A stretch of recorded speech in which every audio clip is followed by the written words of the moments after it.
mu rutonde rw'ibyaha rero 320 tugeze ku cyaha cya 10. Ubugambanyi. Twavuze icyaha cya mbere ubwibone, icyaha cya kabiri tuvuga ubwoba, icya gatatu tuvuga kubesha, icya kane tuvuga kuzimura, icya gatanu tuvuga kunegura, icya gatanu tuvuga gusebanya, icya karindwi tuvuga gushukana, icya munane tuvuga kukobana, icya cyenda tuvuga ubwicanyi. Ese ubugambanyi ni iki? Muri dictionnaire biblique, nouveau dictionnaire biblique, ubugambanyi bisobanura ngo gukiranirwa mu masezerano, cyangwa se kumena ibanga, cyangwa se guhemukira mugenzi wawe mu buryo buziguye. Gusenga everyday, gusenga buri munsi. Nusenga uzanesha, nunanigwa gusenga uzaneshwa. Senga. Reka ngusuhuze inshuti ya gusenga everyday, nizere kumeze neza. Mu bisanzwe muri kumwe nanje Manirakiza Edouard. Imana ibaho umugisha abari mu Rwanda, turavuze tubabwira ngo Imana ibaho umugisha abari mu Burundi, Imana ibaho umugisha abari mu biyaga bigari mwumva ikirundi n'ikinyarwanda n'ikinyamurenge, tubabwira ngo kuri gusenga everyday turabakunda. Shalom shalom. Abari muri Amerika shalom, abari muri Aziya shalom, abari muri Australia shalom, abari mu Burayi shalom. Mwese mu nshuti zacu za kadasohoka, Imana ibaho umugisha kubwo guhitamwo gusenga everyday. Reka dushimire umuntu ubana natwe buri kiganiro tukubwira ngo Imana iguha umugisha ihire ibiganza byawe. Reka dushimire umuntu yakanze subscribe, reka dushimire cyane umuntu uzufata ibiganiro byacu akabishayaringa cyangwa akabisunikira abantu cyangwa akora partage, tuvuga ngo Imana ibahe umugisha. Kuko rero mubona kuri kamera ya gusenga everyday turi kumwe na Dogiteri Pastor Mpaziraho. Dogiteri, muraho neza? Amakuru yanyu? Ça va bien. Tukaba twakiye ku cyane gusenga everyday, nkuko ku cyane yacu to gusenga everyday watangira usenga Imana. Mana turagushimiye, turaguhimbajwe neza kubw'ijambo ryawe. Abatwumva bari mu mahanga yose, mu migabane yose y'isi babashe gufashwa naryo. Abizera bakomezwe n'ijambo ryawe, abatizera bahindurwe naryo, kugira ngo rizabageze ku bugingo buhoraho mu izina rya Yesu. Amena. Reka turebe ijambo ry'Imana ryanditswe mu rwandiko Paulo yandikiye Abaroma. Urwandiko Paulo yandikiye Abaroma ni igice cya mbere umurongo wa 29. Twumva uko atubwira mbere yo gutangira ibyo tuganira. Buzuye gukiranirwa kose n'ububi no kurarikira n'igomwa, buzuye n'ishari n'ubwicanyi n'intonganya n'ubugambanyi no gukina ku mubyimba no gusebaniriza mu byongorerano. Reka turebe muri Timoteyo ya 2 igice cya 3 umurongo wa 1 turageza ku wa 4.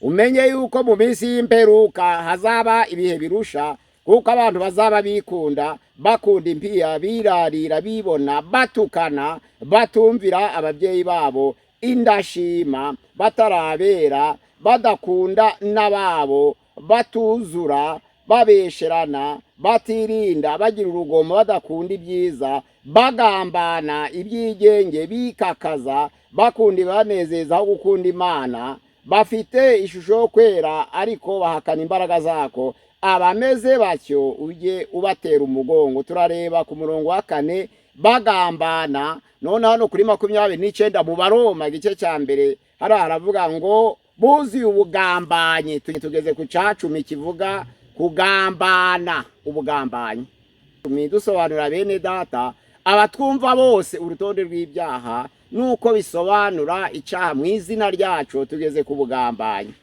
Bongere nsubiremo.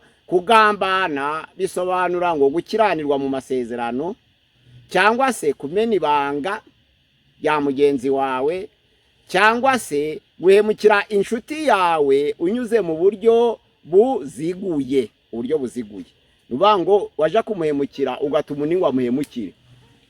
Aha rero turareba abantu buzuye ubugambanyi mu byanditswe byera. Kugambana ni uguhemukira mugenzi wawe unyuze mu buryo buziguye. Nuvuga ngo niwe wamuhemukiye ariko azahemukirwa n'undi, kugira ngo azamenye ko ari wamuhemukiye nicyo gikomeye, biramugora. Aha rero turebe Matayo 27 umurongo wa 4, turebe ukuntu Yuda agambaniye Yesu. Ijambo ry'Imana riravuga ngo Yuda yari umwe mu batoranijwe uko ari 12, kandi yabanye na Yesu imyaka 3 isaga babwiriza ubutumwa bwiza, babana na Yesu, abigisha basangira, ariko aramugambanira. Yuda kugira ngo agambanire Yesu ntabwo ubwe yishe Yesu, ahubwo yanyuriye ku batambyi. Nuvuga ngo abatambyi bavuganye na Yuda, Yuda ashaka ko bimenyekana ko abatambyi ari bo bishe Yesu. Ntabwo rero Yuda yari afite umugambi wo kugira ngo yimenyekanishe anyuze ku bandi. Uko kunyura ku bandi rero kugira ngo wicishe mugenzi we cyangwa umugirire neza, bisobanura ngo ni ukugambana. Yuda agambaniye umwana w'Imana Yesu Kristo. Byanditswe muri Matayo 27:4 haravuga ngo ndicujije kuko nagambaniye amaraso atariho urubanza. Bisobanura ngo Yuda niwe watumye Yesu apfa, ariko anyurira ku batambyi kugira ngo bibe mu buryo buziguye, be kuzamenya ko ari we. Nibyo bita ikintu cyitwa ubugambanyi. Ahangaha rero Imana imaze gutoranya Isirayeli ku gice cya kabiri, yabise ubwoko bwayo muri Kuva ibice ni 19 umurongo waho wa 5 n'uwa 6 haravuga ngo nimunyumvira muzambera amaronko kandi muzaba abatambyi b'ubwami, nanjye nzaba Imana yanyu mbatoranije mu mahanga yose, kuko ishanga ryose ubwoko bwose isi yose ni iyanjye. Ndabatoranije mbagize ubwoko bwanje, abatambyi b'ubwami isi yose ni iyanjye, ariko ndabatoranije. Nimunyumvira rero mukaguma mu isezerano ryanje, muzambera amaronko, nanjye nzaba Imana yanyu, ni ku Uwiteka Nyiringabo avuga. Ariko Abisirayeli ntabwo baciye bugufi ngo bubahe Imana, ahubwo barayigambanira, baramya Bayali. Abisirayeli nuvuga ngo bagambanira Imana kuri Bayali. No muri Hoseya ibice 5 umurongo wa 7 haravuga ngo Abisirayeli bagambaniye Uwiteka, ariko usomye kuri 8:11 yavuga ngo Imana ubwayo ntishobora kubagambanira, ariko barayigambaniye. Bari baragiranye amasezerano ko bagomba kuguma mu isezerano ryayo, ariko bahinduriye ikisezerano basenga Bayali mu cimbo cy'Imana, basa n'abagambaniye Imana, bava mu masezerano, uvuga ngo barahemutse. Aha ni ingingo ya kabiri. Ingingo ya gatatu nuko Dawidi yagambanire Uriya anyuye kuri Yowabu. Cyari igihe cyo kurimbura Abamoni. Dawidi akoranye ingabo ze kugira ngo baje kurimbura, ariko Dawidi yisigariye Yerusalemu. Ijambo ry'Imana ritubwira ko Yowabu yari umukuru w'ingabo, ariko akaba umwishwa wa Dawidi. Nuvuga ngo Dawidi niwe wishe Uriya, ariko uwishe Uriya by'ukuri ni Yowabu, kuko yari umwishwa we. Niwe wari umukuru w'ingabo, ariko ku ntumwa ya Dawidi yibanga yo kuvuga ngo umushira ahantu hari intwari mu ba Amoni, nono mu muhane Uriya apfe, bisobanura kugambana. Nuvuga ngo Dawidi koko niwe wicishije Uriya, ariko mu buryo bw'ubugambanyi aca mu buryo buziguye. Anyura kuri Yowabu ngo bitamenyekana ko ari we. Yowabu amushira ahantu hari intwari, noneho Yowabu na Dawidi bazibanga ko bagiye kwica koko Uriya, noneho azira ikintu cyitwa ubugambanyi. Ubugambanyi ni ikintu kibi cyane. Umuntu agambana ndi inshuti babanye, impamvu banyura mu buryo buziguye ni ukugira ngo wa muntu mwabanye atazabimenya. Ahangaha rero Dawidi ntiyashaka ko Uriya amenya ko ari we wamwicishe, ntiyabishakaga, ariko niwe woheje Yowabu kugira ngo yice Uriya. Bisobanura ubugambanyi. Ubugambanyi ni uburyo noneho buziguye guca ku bandi bantu kugira ngo bakwicire umuntu. Abimeleki yagambaniye bene se kuri ba nyirarume i Shekemu. Ahangaha habaye amakuba akomeye mu bacamanza ibice ni 9. Habaye amakuba akomeye kuko Abimeleki yagiraga bene se, ariko ashaka kuba umwami. Atereta bene se, aganira nabo, yumva ashaka kubategeka, none aje kubagambanira kuri ba nyirarume. Aravuga ati byagenda bite kugira ngo mbategeke? Byagenda bite? Uko kwanga kubica bamureba, agaciruhande, akanyura noneho mu buryo buziguye, akicisha bene se bose, hakarokoka gusa Yotamu. Ni ukuvuga ngo bwari uburyo bw'ubugambanyi. Ubugambanyi burahari rero. Umugore ashobora kugambanira umugabo, cyangwa se umugabo akagambanira umugore, ariko umugore ashobora kwica umugabo cyangwa umugabo akica umugore. Ibyo nabyo birashoboka, birashoboka cyane. Umugabo yakwica umugore cyangwa se umugore akica umugabo, birashoboka. Ariko akenshi bashobora no kugira mu nzira z'ubugambanyi. ntabwo Delila ntabwo yishe Samusoni, ahubwo yaramugambaniye anyura ku bantu. Abafilisitiya nimbo yavukaga amanyura ku bwoko bwe kugira ngo bicishe Samusoni, kugira ngo Samusoni apfe. Ntabwo Delila yarambuye ukuboko, ahubwo yamutanze mu maboko y'Abafilisitiya aramugambanira. Ntibyatumye Samusoni atabigwamo, yabiguyemo koko, ariko uburyo Delila yari yateguye, uburyo yashukashutse Samusoni kugira ngo amene ibanga ry'ubuzima bwe, Abafilisitiya bamugireho imbaraga, nuko yanyuze mu buryo buziguye. Akenshi Samusoni ntabwo yaketse ko Delila ashobora kumwicisha, ariko kuko yari umugambanyi akanyura ku Bafilisitiya, abanzi b'Abisirayeli, kandi Samusoni yari intwari, yari atoranijwe nk'umunaziri kuva ataravuka. Nyina yari ingumba muka Manowa, ariko isezerano marayika w'umwami asanze nyina wa Samusoni aramubwira ngo ndakwihanangirije muri iyo nda yawe ntihakazageremo vino, ntihakazagira ikintu gihumanya kizinjira mu nda yawe. Noneho rero kuko uzabyara umwana akazaba umunaziri w'Uwiteka. Ubundi umunaziri ni umuhamagaro udasanzwe, ni umuntu uhabwa amategeko adahuje n'ay'iteraniro. Abanaziri babaga mu Bisirayeli, Imana ikamuhamagara kugira ngo imuteranize umurimo runaka yamuhamagariye gukora. None ayo mategeko Imana imuha akaba atari ay'Abisirayeli bose.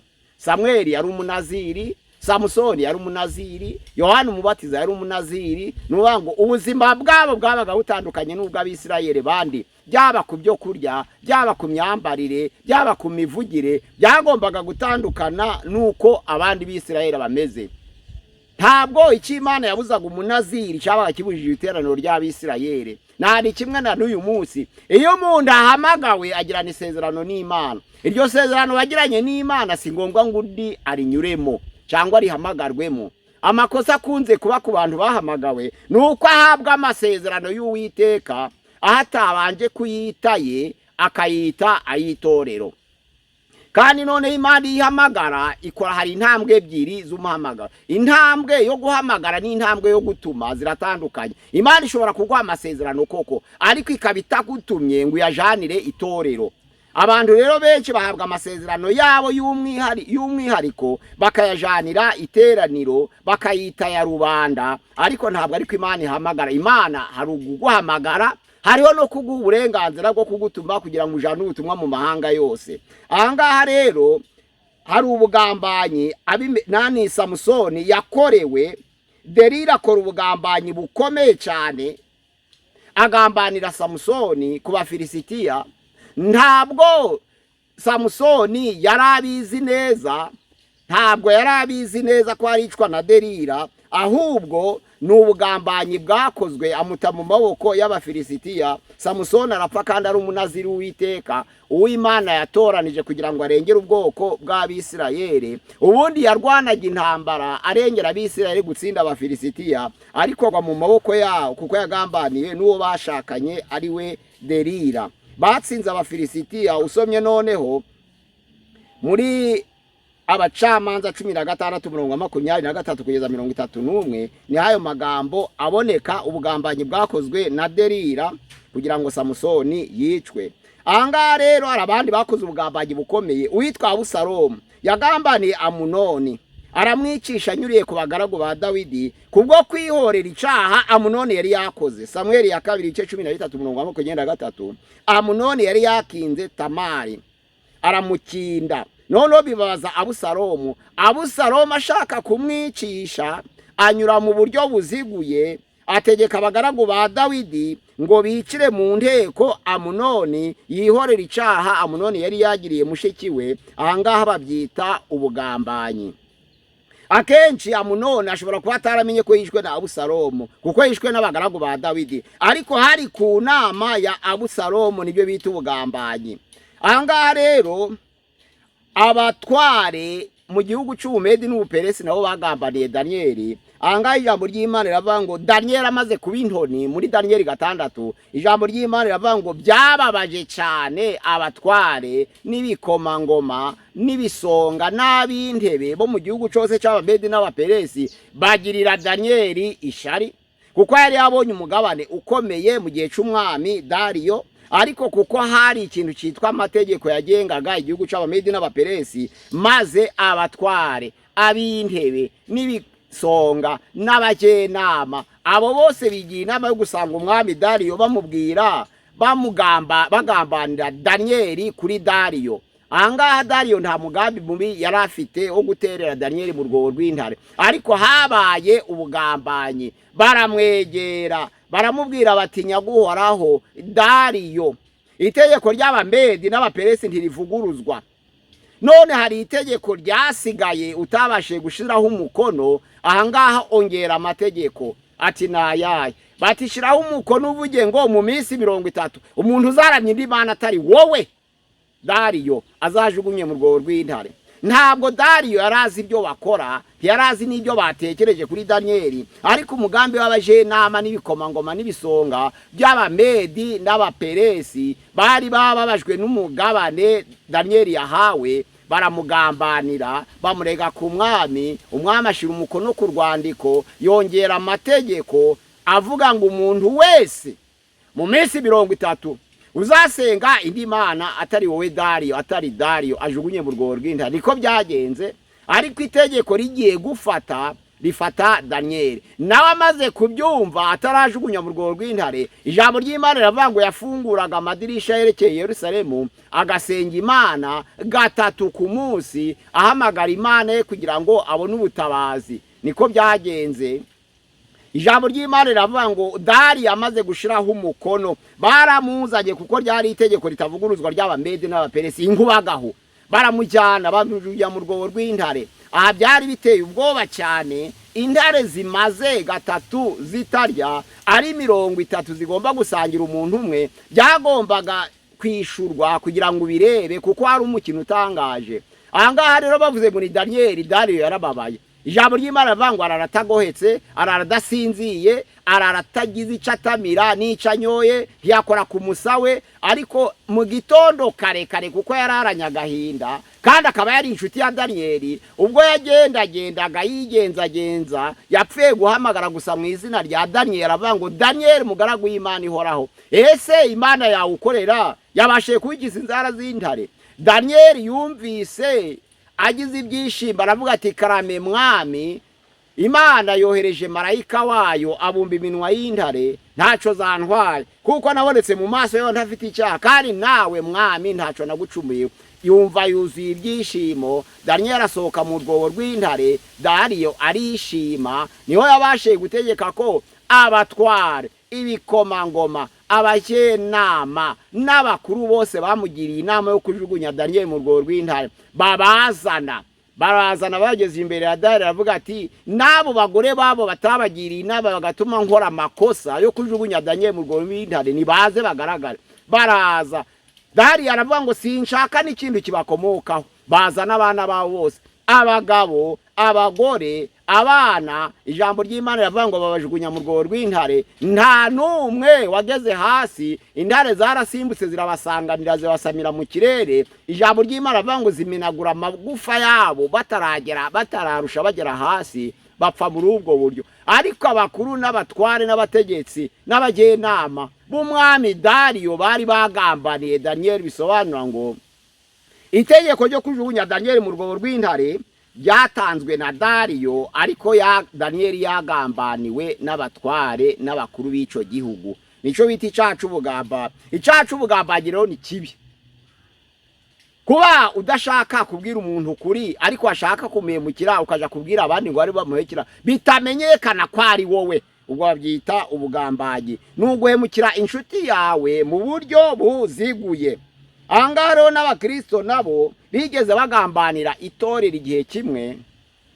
Mu gihe cy'itorero ry'Isimuru na hagati y'imyaka 100 na 312, itorero ry'Isimuru ryaragambaniwe mu buryo bukomeye, kandi rinza kugambanirwa n'Abakristo bita Abakristo gito babaga mu itorero, bagakorana n'ubutegetsi bwa Kayisari kugambana kugira ngo bumve bamene amabanga y'itorero bayashire Kayisari. Niko byagenze. Hariya mu Byahishuwe ibice ni 2, umurongo waho wa 8 kugeza ku murongo wa 11, haravuga aya magambo hati wandikire marayika w'itoro ry'Isimuruna uti uwa mbere ari we w'imperuka aravuga aya magambo ati nzi amakuba yawe n'ubukene bwawe nyamara ukaba uri umutunzi nuko utukwa n'abiyita intumwa nyamara atarizo ahubwo ari ab'isinagoge ya Satani. Nzi ikwihangana kwawe. Bamwe biyita abayuda atari bo ari ab'isinagoge ya Satani nibo baza mu itoro bakakugambanira mu butegetsi bwa Kayisari, nico bashaka gusobanura. Ariko ijambo ry'Imana ngo ntutinye nuko ugiye kubabazwa iminsi 10. Dore bamwe bagiye gushirwa mu nzu y'imbohe kandi bazababazwa koko, ariko uje ukiranuka kugeza kugupfa nanje nzaguha ikamba ry'ubugingo. Ahangaha ni ikamba ryasezeraniwe itoro ry'Isimuruna kuko ryabashiye kwihanganira amakuba akomeye. Hari abakristo gitoro baga mu itoro ry'Isimuruna bakaba bashinzwe gutata umudendezo w'abera, none bakajanira ibyo bavuga ubutegetsi bwa Kayisari, bakicwa biturutse ku bakristo gito, hakica abategetsi ba Kayisari ku ngoma yabo, ariko none bahuye n'ubugambanyi bw'abakristo gito bari mu itorero. Abakristo gito basenga bakabana n'abakristo b'ukuri bakaja kugambanira itorero muri guverinema butegetsi bw'isi. Byarabaye igihe gikomeye, itorero riratotezwa kuva mu mwaka w'100, 200, 300, 312 mbere yo kugira ngo itorero ry'iperwa muriboneke. Itoro ry'Isimuruna ryatotejwe imyaka 212 ryihangana, abantu benshi baricwa, abantu benshi baratwikwa, abantu benshi barabambwa, abantu benshi batererwa intare, abenshi bakererwa inkero, abenshi bapfa urupfu rubi, ariko bagira guhamya kwiza muri rwa rupfu rwabo kugira ngo basoze rya sezerano Yohana yari yavuze ari mu kirwa cy'Ipatima. Aravuga ati njyewe Yohana musangiye amakuba n'ubwami, nari mu kirwa cy'Ipatima bampora ijambo ry'Imana no guhamya kwa Yesu, ariko ku munsi w'umwami ijwi inyuma yanje numva rivuga nk'iry'impanda rimbwira riti ico ubonye andika. Wohereza amatorero 7 yo muri Aziya ariyo Efeso, Simuruna, Perugamo, Tuatire, Isarudi, Filadelfia ni Laodikia, intambwe z'itoro rizanyuramo mu gihe cyaco cyo gukorera hano ku isi. Ahangara abakristo gito nabo baje bagambanira itorero. Yara abakristo gito baragenda bakiyunga n'ubutegetsi bw'isi, none bagatanga raporo nukuvuga ngo ibikorerwa byose mu itoro bakabijana ubutegetsi bwa Kayisari. Ingoma rero ya Kayisari kohereza abasirikare bakaza kwica abakristo b'Isimuruna. Impamvu baryise ishangi nuko ari itorero ryahumuye neza kurusa andi matorero yose, kandi akaba ryo torero ryanyuze mu karengane gakomeye kandi rikanesha. Ahangaha ryagambaniwe n'abakristo gito. Kugambana navuze ngo nugukiranirwa mu masezerano. Kugambana navuze ngo nuguhemukira inshuti unyuze mu buryo buziguye. Kugambana navuze ngo harimo no kumena ibanga waganiriye na mugenzi wawe, niko bita kugambana.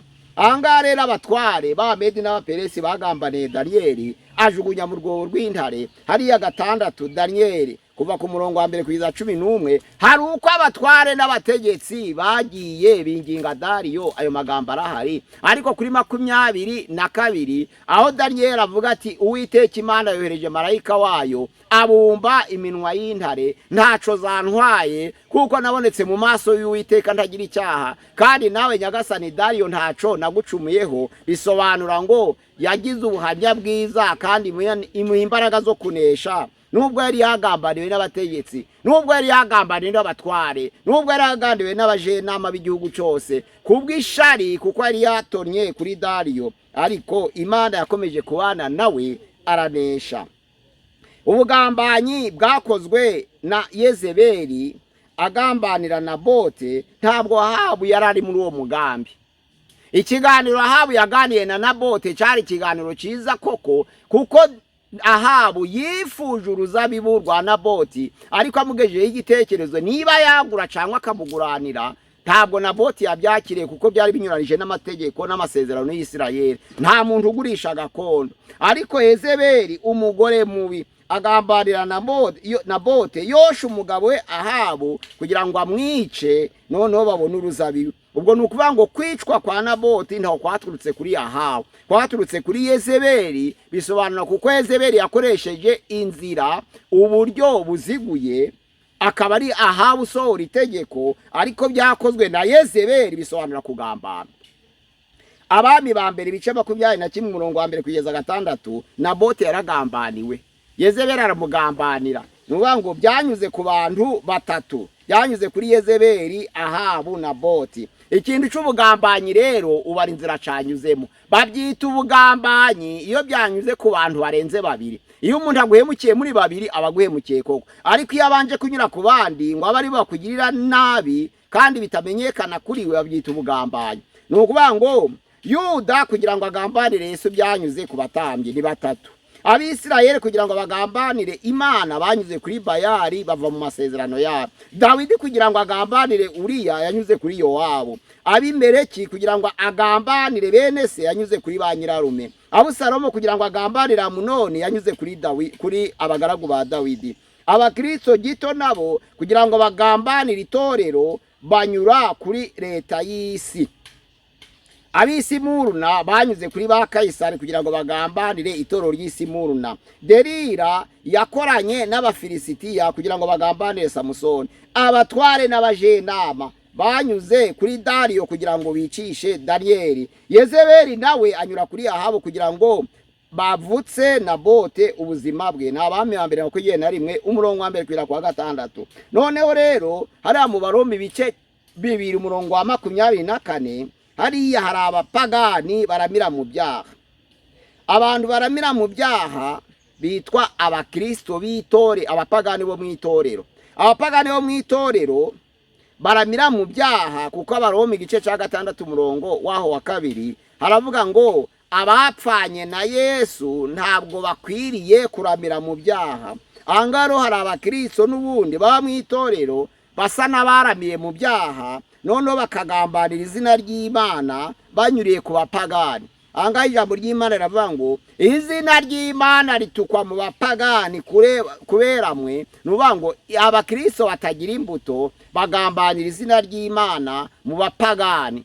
Hariya muri Petero ya mbere igice cya 2 umurongo wa 12 haravuga ngo mugire ingeso nziza hagati y'abapagani, mwerekana imirimo myiza, ngo nubwo bamwe babasebya nk'abakora ibyaha, ariko nibabona imirimo myiza bazarushaho guhimbaza Imana kuri wa munsi wo kugendererwa. Bisobanura ngo abakristo baba mu itorero batera imbuto batukisha izina ry'Imana mu bapagani bakaba bayigambaniye.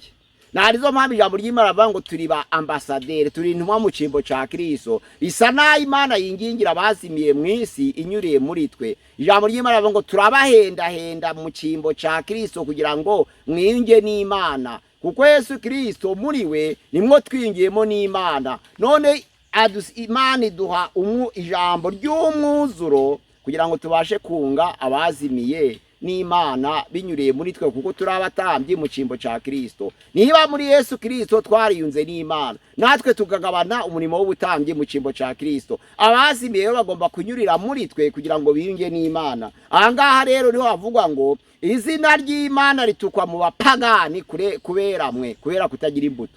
Abakristo bitwa baramira mu byaha nabo bagambanira izina ry'Imana kuko batuma abapagani barivuga nabi. Imana yacu dusangiye kugira ngo twirinde ubugambanyi. Ubugambanyi ni bubi bene data. Iyo ugambanye wibwira ngo ntiwabikoze, ariko abari weho wabikoze. Iyo ugambanye ugira ngo ntibazabimenya, ariko iherezo bazabimenya. Icyo uzakora cyose wibwira ngo kizamenyekana nubwo kizaba cyanyuze ku bandi. Abantu benshi bibwira ko kukinyuza ku bandi ariko kugisibanganya. Kunyura ku bandi ubundi mu buryo buziguye ni nko gusibanganya uburari, guhemuka ugasibanganya uburari. Ariko biratinda, niyo utabivuze biramenyekana kandi ukazakorwa n'isoni. Wagiriye nabi mugenzi wawe, wirukanishe mugenzi wawe ku kazi, unyura ku bandi bagira ngo nabandi bamwirukanye kandi ari we wamwirukanishije, ari we wakoze icyo gikorwa, uri umugambanyi. Niba umuntu ashobora kuja ku bantu bagukoresha akababwira amakosa yawe, bamara bakakwirukana, ntabwo ari abagukoresha bakwirukanya, ahubwo wa undi bagiye kubabwira amakosa yawe atakunyuzeho aba yashatse kukugambanira mu buryo buziguye, yaguhemukiye. Yoheje abantu barakwirukana ku kazi, ntagira impuhwe, yabikoze ku mutima, uwo ni umugome mubi arutwa n'uwabikoze ku mugaragaro. Kugira ngo ubwire umuntu ngo genda wicuriye, ahubwo wamwicira ubwawe, kuko imbere y'Imana birangana. Imana yacu rero itubabarire kandi dusange, mwirinde ubugambanyi bene data. Abagambanyi benshi baruzuye hano mu isi. Ijambo ry'Imana ryatubwiye ngo buzuye igomwa, buzuye ishari, buzuye ubugambanyi. Hariya muri Timoteyo 2 aravuga ngo bazaba bikunda, bakunda impiya, badakunda n'ababo, bagambana. Aho ngaho buzuye igomwa, buzuye gukiranirwa, bafite ishusho yo kwera, nyamara bagahakana imbaraga z'uko kwera kwabo. Ni ukuvuga ngo abo ngabo abagambanyi ntabwo bazaraga ubwami bw'iteka. Ni icyaha cya 10 rero tuzakomeza ubutaha, ariko ndabihanangiriza abatwumva bene data, mwirinde ubugambanyi. Ubugambanyi nubwo wamuhemukira atabizi, wanyuriye ku bandi ngo ari bamuhemukira, binangana no kumuhemukira. Mwirinde ubugambanyi rero, burarimbuza. Ari ijambo ry'Imana rivuga ngo saba bikora gusa bakwiye gupfa, ahubwo n'abakunda cyangwa bagashima babikora nabo bakwiye gupfa. Niba ijambo ry'Imana rivuga ngo uwishe n'uwamushimye bakwiriye gupfa kimwe, uravuga ute ko umugambanyi atazarimburanwa n'umwicanyi? Umugambanyi azarimburanwa n'ico uwo yagambaniye yazize, kuko ari we wagikoze. Imana idusange, ni mu izina rya Yesu Kristo umwami wacu, amena. Pasiteri, Imana iguhe umugisha. Reka dushimire muntu wabanye nawe tukiganiro kuva gitangira ukabusuzanya nawe tukubwira ngo Imana iguhe umugisha, kandi tugusaba kugeza iki kiganiro kugeza ku bandi, ugereze inshuti yawe, uparitaje, ukoreshe ya, Imana izabiguhera umugisha cyane. Reka Pasiteri nawe tugushimire tukubwira ngo Imana iguhe umugisha. Pasiteri, sinzi ko ari ikintu wakongeraho. Ni Pasiteri Mpazibirego. Nimero ya WhatsApp kubifuza gukurikira ibiganiro ni 078669 666 078669 666 Imana ibaho umugisha kuri channel ya gusenga everyday. Murakoze. Pasiteri, wasoza usega Imana. Mana ndagushimiye, ndaguhimbajwe neza uyu mwanya mwiza uduhaye kubw'ijambo ryawe. Waravuze ngo abana b'abantu ntabwo bazatungwa n'imitsiba gusa, ahubwo tuzaje dutungwa n'amagambo aturuka mu kanwa k'Uwiteka. Mana, bafite inyota bakwegere, kandi abazakwizera amazi y'ubugingo azatemba ava mu nda yabo. Werekeje ku mwuka wera ugiye kumanukira abigishwa bawe, ndakwinginze Mana kugira ngo uduhe gusangiza ubutumwa bwiza nk'uko bikwiye, kandi nk'uko waduhamagaye kugira ngo twamamaze ishimwe ryawe mu mahanga yose, ariko ugeze ijambo ryawe ku bari kure n'abari hafi, kuko ufite ubushobozi. Bose bumva ijambo ryawe kandi bahindurwe naryo, mu izina rya Yesu Kristo umwami wacu, amena. Amen. Tukaba tubashimiye tubabwira ngo ikiganiro naho butaha. Shalom shalom. Shalom. Gusenga everyday, gusenga buri munsi. Nusenga uzanesha, nunanigwa gusenga uzaneshwa. Senga.